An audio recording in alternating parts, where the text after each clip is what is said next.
আসসালামু আলাইকুম গাইস, তোমরা সবাই কেমন আছো? গাইস, আজকে আমি 1 থেকে 20টা হাদিস শিক্ষা দেব তোমাদেরকে। গাইস, আমি আশা করি তোমরা ভিডিওটা সম্পূর্ণ দেখবা এবং ভালো লাগলে একটা সাবস্ক্রাইব, একটা লাইক করবা। তো ফার্স্টে আমরা 1 নম্বর হাদিস শরীফ শুরু করি।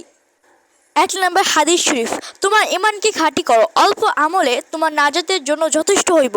অর্থাৎ তোমার ইমানকে তুমি আগে খাঁটি করো এবং অল্প আমলে তোমার নাজাতের জন্য যথেষ্ট হইবে। 2 নম্বর হাদিস শরীফ, তোমাদের মধ্যে সর্বোত্তম ওই ব্যক্তি যে কোরআন মাজিদ শিক্ষা করে এবং শিক্ষা দেয়। 3 নম্বর হাদিস শরীফ, দ্বীনি ইলম কবুল করো, প্রত্যেক মুসলমানের ওপর ফরজ। 4 নম্বর হাদিস শরীফ, পবিত্রতা ইমানের অঙ্গ। 5 নম্বর হাদিস শরীফ, নামাজ বেহেশতের চাবি। 6 নম্বর হাদিস শরীফ, কিয়ামতের দিন সর্বপ্রথম নামাজের হিসাব হইবে।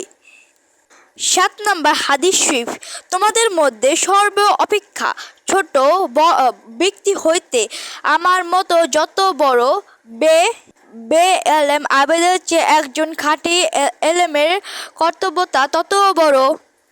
গাইস, আমি 7 নম্বর হাদিস শরীফটা আবার বলি, তোমাদের মধ্যে সর্বাপেক্ষায় ছোট ব্যক্তি হইতে আমার মতো যত বড় এলেম আবেদের চেয়ে একজন খাঁটি এলেমের মর্তবা তত বড়।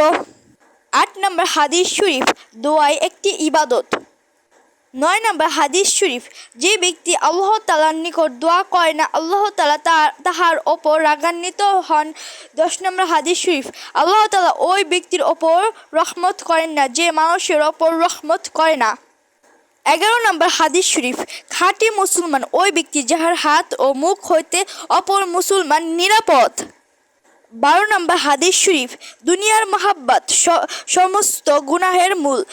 13 নম্বর হাদিস শরীফ, শেষ আমলই নির্ভরযোগ্য। 14 নম্বর হাদিস শরীফ, ইমানদারের জন্য মৃত্যু উপহার স্বরূপ। 15 নম্বর হাদিস শরীফ, যাহা শুনে তাহাই বলিতে থাকে, কোনো ব্যক্তি মিথ্যাবাদী হওয়ার জন্য এটাই যথেষ্ট। 16 নম্বর হাদিস শরীফ, হারাম ভক্ষণকারী শরীর বেহেশতে প্রবেশ করবেন না। 17 নম্বর হাদিস শরীফ, আমার পক্ষ হইতে একটি বাণী হইলেও তোমরা পৌঁছিয়ে দাও। মাশাআল্লাহ। 18 নম্বর হাদিস শরীফ, যে চুপ থাকে সেই নাজাত পায়। 19 নম্বর হাদিস শরীফ, সমস্ত কাজও নিয়তের ওপর নির্ভর করে।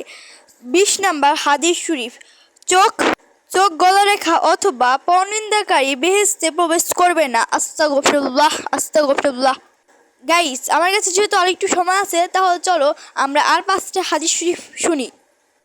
21 নম্বর হাদিস শরীফ, আত্মীয়তা বিচ্ছিন্নকারী বেহেশতে প্রবেশ করিবে না।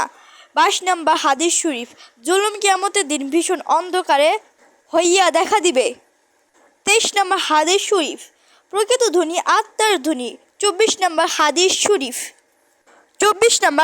শরীফ, প্রত্যেক বিদআত গোমরাহি বা পথভ্রষ্টতার কারণ।